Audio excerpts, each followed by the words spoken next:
보통 레코드 하면 그냥 돈 주고 사는 소비재잖아요. 음악이 녹음된 매체 말이죠. 그런데 1900년대 초반 아방가르드 예술가들 생각은 달랐어요. 급격하게 변하는 세상 속에서 이들은 이거 그냥 음악 듣는 용도가 아니라 물리적으로 변형도 가능하고 어떤 행위를 있는 그대로 기록할 수도 있겠는데?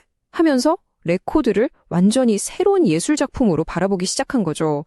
화면에 보이는 연대표를 쓱 한번 보시죠. 1913년 미래주의를 시작으로 50년대 아르브리, 60년대 팝아트, 70년대 개념미술까지 아주 다이나믹하게 흘러갑니다.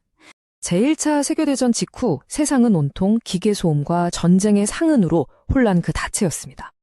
그래서 마리네티나 슈비터스 같은 예술가들은 아주 파격적인 시도를 해요. 단어에서 의미를 아예 싹 다 빼버린 음성시라는 걸 만든 겁니다. 예쁘고 아름다운 말 대신에 웅얼거리는 소리, 목구멍에서 긁는 소음, 말더듬증 같은 비이성적인 소리들을 막 이어붙인 거죠. 완전히 날것의 느낌, 그 시대의 거친 진동을 그대로 담아내고 싶었던 겁니다. 그리고 여기 정말 유쾌한 반란이 하나 있습니다. 1913년에 만들어진 마르셀 듀샹의 음악적 오기라는 작품인데요. 제작 과정이 진짜 골 때려요. 악보에서 음표들을 싹 다 분리해 모자에 넣고 막 섞습니다. 그러고는 그냥 무작위로 꼽아서 새로운 악보를 그리는 거예요. 철저하게 계산된 전통음악의 규칙? 그런 건 다 무시하고 순수한 우연한테 작곡을 통째로 맡겨버린 거죠.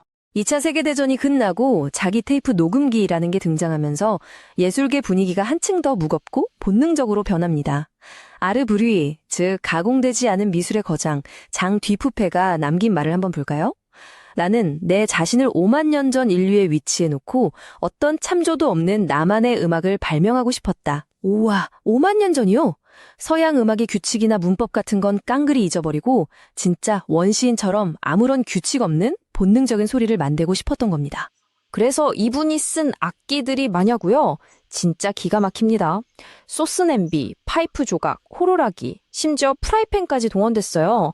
일상에서 흔히 구르는 이런 물건들을 마구 두드리고 섞어서 마치 짐승이 울부짖는 듯한 아주 거칠고 감각적인 소음 덩어리를 만들어낸 거예요. 그런가 하면 같은 시기에 이브 클렉은 완전히 정반대의 차원을 탐구합니다. 뒤뷰페가 프라이팬을 두드리며 세상을 시끄럽게 했다면 클랭은 모노톤 사일런스 교향곡을 통해 시작도 끝도 없는 단 하나의 소리, 그리고 절대적인 침묵을 추구했어요. 60년대 들어 소비사회가 폭발적으로 성장하면서 예술가들은 레코드를 가지고 좀 더 과격한 장난을 치기 시작해요. 플럭서스 그룹의 아디 큐프케의 발상을 한번 볼까요? 이분은 흠집 하나 없는 레코드 표면에 끈적한 플라스틱 용액을 뚝뚝 떨어뜨려서 홈을 다 덮어버렸습니다. 이걸 틀면 바늘이 톡톡 튀면서 듣는 사람을 엄청 짜증나게 만들겠죠?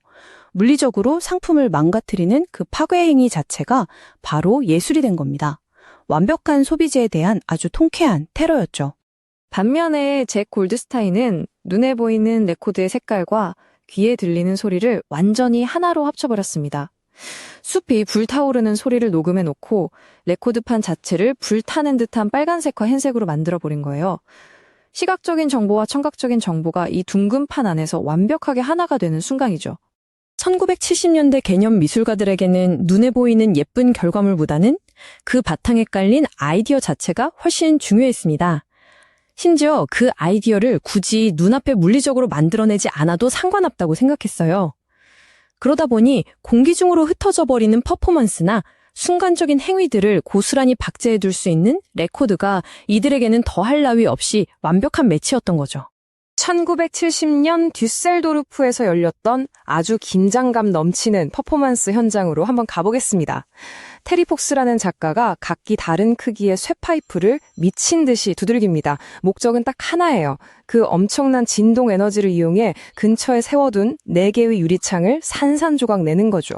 유리가 서서히 흔들리다가 와장창 깨지는 그 살벌하고 팽팽한 파괴의 순간이 45rpm 레코드에 그대로 담겼습니다.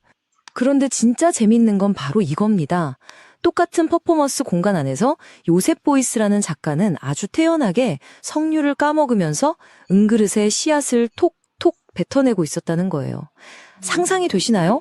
한쪽에서는 쇠파이프를 두드려서 유리가 박살나고 있는데 다른 한쪽에서는 생물학적이고 리드미컬한 씨앗 뱉는 소리가 교차하는 겁니다. 이 레코드를 트는 순간 우리는 바로 그 1970년에 숨막히는 방 한가운데로 뚝 떨어지게 되는 타임머신을 탄 셈이죠.